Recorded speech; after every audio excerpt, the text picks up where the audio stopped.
Lesson 7.1, Parabolas. Let's first look at the standard form of equation for parabolas.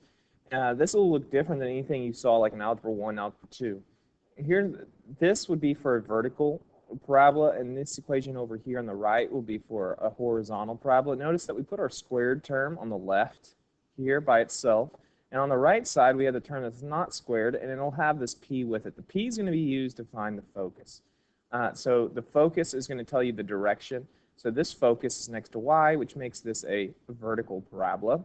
And this focus is over here next to the x. This makes it a horizontal parabola. One other way of thinking about it is this. The x will be going in two directions because it's to the second power, which means x will be going left and right. So it goes left, and this graph goes left here. It's going up and to the left and up and to the right. But y only has one power. So if it's positive, it'll only be going up. If it's negative, it'll only be going down. Notice how this one only goes up from the arrows, and this one only goes down. Same thing over here. Y is squared, so that means it'll be going up and down. So both these graphs are going up and down by the arrows, but the x is only going one direction. It's either going right or it's going left. But the easiest way is probably just to look at the focus. The focus is with x, so it's horizontal. Let's use some of that information to determine example 1. For y minus 3 quantity squared equals -8 times x plus 1, identify the vertex, focus, axis of symmetry, and directrix, then graph the problem. So here's what we can determine. First, we're going to use the old rule of transformations, and that's when things are on the inside, they're always backwards. Now here's what's different, is we now have y on the inside and x on the inside, so they'll both go backwards. So the first thing is to find the vertex of the parabola. Well, this right here tells us we're going to be shifted up 3. Now the reason it's up, again, is because it's on the inside. Anything inside is backwards. It's opposite. So the vertex will be up 3 units, and since up 3 is a y, it'll go second. And over here, this tells us we're going to go left 1. So it would be -1, 3. That would be the vertex. Next, you'd find this thing called the focus. This is like the reflection point of a parabola. So the focus is always found from the vertex. So you're going to start with the vertex, but we're going to, something's going to happen with that vertex. So I'm going to leave a little space between each value because the focus will either add or subtract either the x or the y. We're not sure which one yet, so I'll leave it like this. So now here's what we do. We go up, and the focus is found by the one thing that's not inside a parenthesis, which is here, this -8.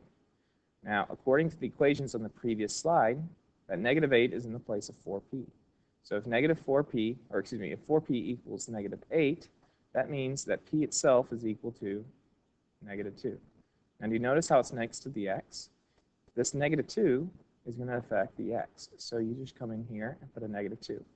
So now when I simplify this, what will I get?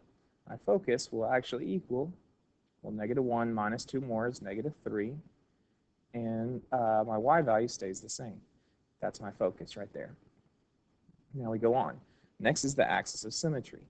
Now, the axis of symmetry is what cuts the whole shape in half. It's what reflects the whole shape.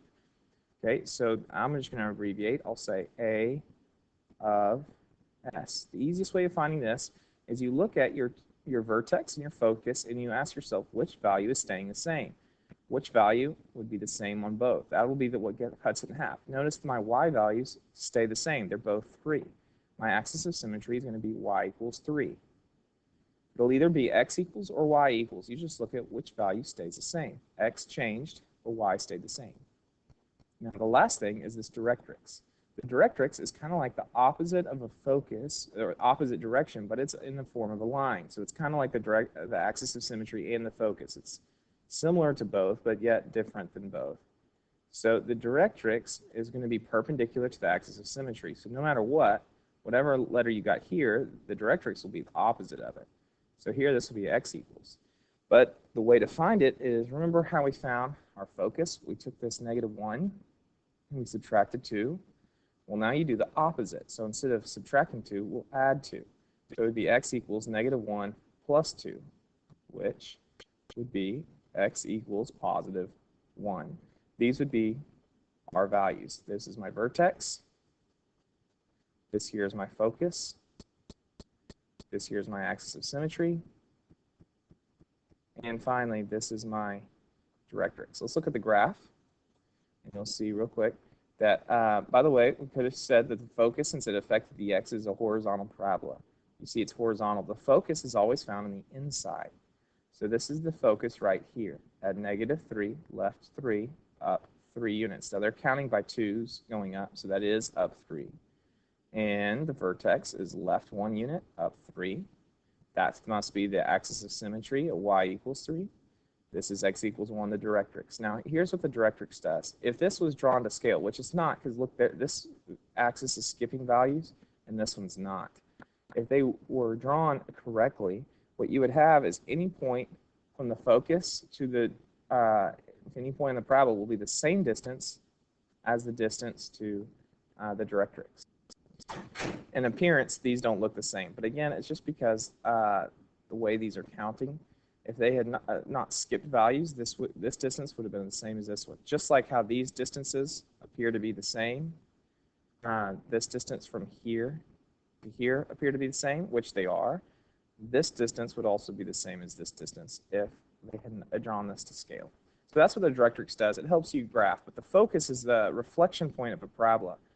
For the applications, that's what you would use a focus for, is anything you'd apply in the real world. If you were building a bridge and this was going to be the support, now you'd have to think about turning this shape here, but you would have your bridge at this height.